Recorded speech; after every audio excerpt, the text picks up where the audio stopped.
Hello दोस्तों, अपनी पाठशाला परिवार में आप सभी का स्वागत है। उत्तर प्रदेश के आगामी प्रतियोगी परीक्षाओं की शुरुआत हो चुकी है। तो उत्तर प्रदेश पुलिस परीक्षा, सुपर टेट परीक्षा, आरओ, एपीएस परीक्षा। तो आइए शुरुआत करते हैं उत्तर प्रदेश करंट अफेयर्स की आज की क्लास।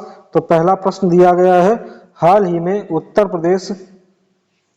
उत्तर प्रदेश के किस संस्थान या कंपनी ने पशु चारा और नस्ल सुधार हेतु ब्राजील की कंपनी के साथ एमयू हस्ताक्षर किया है? तो इसका सही आंसर हो जाएगा बी, आनंद डेयरी ने ये समझौता किया है। इसके तहत क्या हो जाएगा, ये पशुपालन विकास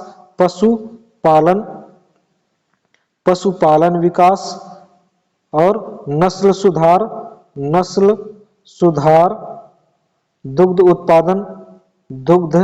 उत्पादन में बढ़ोतरी, मवेशी चारा निर्माण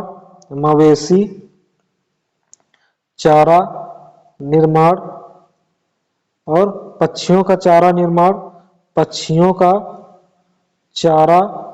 निर्माण का कार्य किया जाएगा। अब बात कर लेते हैं तो कि ये किस देश की कंपनी है? तो ये ब्राजील की कंपनी है और ब्राजील की कंपनियां हैं दो। उन कंपनियों के नाम है अमेरियो, कंपनी का नाम है अमेरियो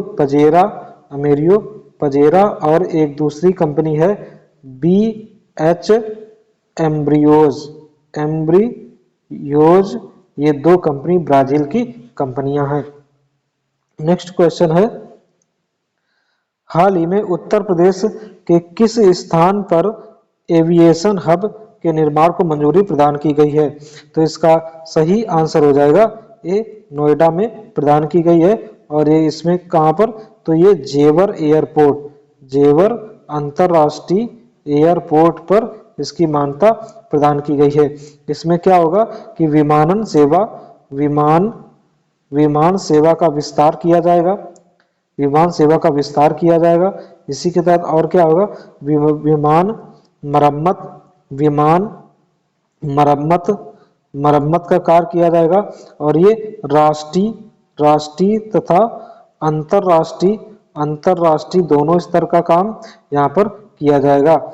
ये जो जेवर एयरपोर्ट है ये एशिया का सबसे बड़ा हवाई अड्डा हो जाएगा। अगला प्रश्न है, उत्तर प्रदेश के किस संस्थान ने दिल्ली एनसीआर में वायु प्रदूषण से निपटने के लिए कृत्रिम बारिश की योजना प्रस्तुत की है? तो इसका सही आंसर हो जाएगा आईआईटी कानपुर ने ये योजना शुरू की है। इसमें क्या होगा कि कृत्रिम बारिश करवाई जाएगी और बारिश होने से जो धूल और मिट्टी के कण हैं वो नीचे बैठ जाएंगे, जिससे क्या होगा, वायु प्रदूषण कम हो जाएगा। अभी जारी रिपोर्ट के अनुसार दिल्ली सबसे प्रदूषित राज्यों में प्रथम स्थान पर है। अगले प्रश्न की ओर बढ़ते हैं, निम्न में से किस राज्य सरकार ने अपने प्रवासी श्रमिकों मजदूरों के कल्याण हेतु 9 राज्यों से एक समझौता प्रस्तावित किया है? तो इसका सही आंसर हो जाएगा झारखंड राज्य ने ये फैसला किया है। इसके तहत क्या होगा कि झारखंड के जो श्रमिक अन्य राज्यों में काम करने जाते हैं उनकी सरकार को डिटेल्स जानकारी उपलब्ध कराएगी सरकार, और जिसके तहत इनकी सहायता की जाएगी, तथा इनकी दशा सुधारने पर कार्य किया जाएगा। और ये कितने राज्यों के साथ समझौता हुआ? तो ये 9 राज्यों के साथ समझौता हुआ है। अगला प्रश्न है, हाल ही में अंतरराष्ट्रीय और गठबंधन का नया अंतरराष्ट्रीय सौर संगठन का 95वां देश कौन सा बना है? तो इसका सही आंसर हो जाएगा बी, चिली देश जो है ये आईएसए इंटरनेशनल सोलर अलायंस का 95वां देश बन गया है। और ये दक्षिण अमेरिकी देश है। इसका आयोजन आईएसए की स्थापना कब होती है? तो आईएसए की स्थापना 2015 में इसकी घोषणा होती है। और ये कैसे होती है तो ये COP COP21 का सम्मेलन संचालित हो रहा था और वहीं पर फ्रांस और भारत के द्वारा इसकी घोषणा की जाती है। इसे COP21 को पेरिस पेरिस सम्मेलन भी कहते हैं। पेरिस सम्मेलन भी कहते हैं। इसमें प्रथम समर्थन देने वाला देश था वो फ्रांस था और समर्थन में हस्ताक्षर कितने देशों ने किया है? तो समर्थन में हस्ताक्षर 116 देशों ने किया है। मतलब उनका कहना है कि ये संगठन अच्छा है सौर ऊर्जा के तहत, जबकि डॉक्यूमेंट सहित जितने देशों ने रजिस्ट्रेशन करवाया है उनकी अभी तक संख्या 95 हो चुकी है। अगला प्रश्न है, हाल ही में उत्तर प्रदेश की हॉकी राष्ट्रीय सब जूनियर टीम ने किस राज्य की टीम को फाइनल में हराकर लगातार दूसरे वर्ष इस ट्रॉफी को जीता है? तो इसका सही आंसर हो जाएगा उड़ीसा। सी ऑप्शन इसका सही हो जाएगा, उड़ीसा राज्य। अगला प्रश्न है, उत्तर प्रदेश के किस जनपद में स्टेट कैपिटल रीजन SCR बनाने की सिफारिश की गई है? तो इसका सही आंसर हो जाएगा ये लखनऊ में बनाने की घोषणा की गई है।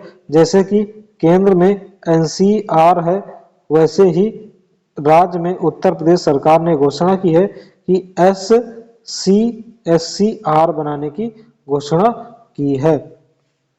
अगला प्रश्न है, उत्तर प्रदेश के किस जनपद में गंगा नदी में वाटर टैक्सी का संचालन प्रारंभ किए जाने का प्रस्ताव किया गया है? तो इसका सही आंसर हो जाएगा बी, वाराणसी में किया गया है और इसका ये जून 2023 से प्रारंभ भी हो गया है।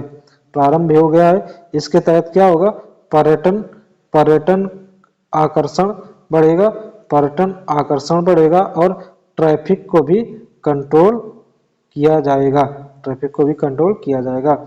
अगला प्रश्न है, हाल ही में उत्तर प्रदेश के किस जनपद में पोलियो म्यूटेंट 6 नामक पोलियो वायरस प्राप्त हुआ है? तो इसका सही आंसर हो जाएगा सी, प्रयागराज में मिला है और ये दूषित पानी में प्राप्त किए गए हैं। अगला प्रश्न है, हाल ही में खेलो इंडिया यूनिवर्सिटी गेम्स का प्रारंभ उत्तर प्रदेश के किस जनपद में किया गया है? तो इसका सही आंसर हो जाएगा लखनऊ में इसका आयोजन किया गया और इसका उद्घाटन किसने किया? तो इसका उद्घाटन PM मोदी द्वारा उद्घाटन किया गया था और प्रथम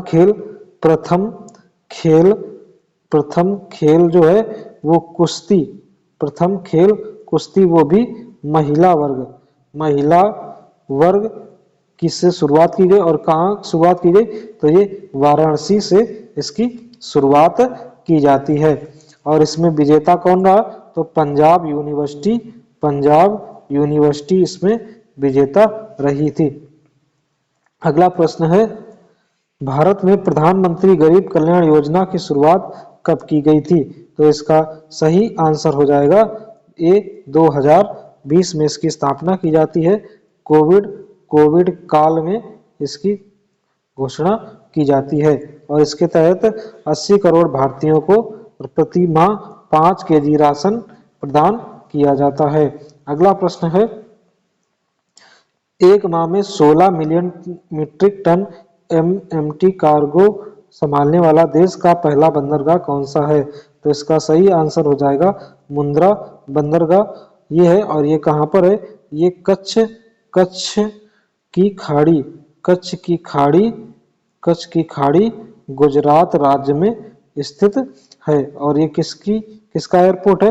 तो ये अडानी समूह का एयरपोर्ट का बंदरगाह है। अगला प्रश्न है, किस केंद्रीय मंत्रालय ने महिलाओं के लिए पानी महिलाओं के लिए अभियान शुरू किया है? तो इसका सही आंसर हो जाएगा आवास और शहरी विकास मंत्रालय। आवास एवं शहरी मामले का मंत्रालय द्वारा इसको शुरू किया गया है। अगला प्रश्न है, बायोस्फीयर रिजर्व के लिए अंतरराष्ट्रीय दिवस कब मनाया गया है? तो इसका सही आंसर हो जाएगा ए, 3 नवंबर को मनाया गया है। अगला प्रश्न है, किस भारतीय राज्य ने ग्लोबल रिस्पॉन्सिबल टूरिज्म अवार्ड 2023 जीता है।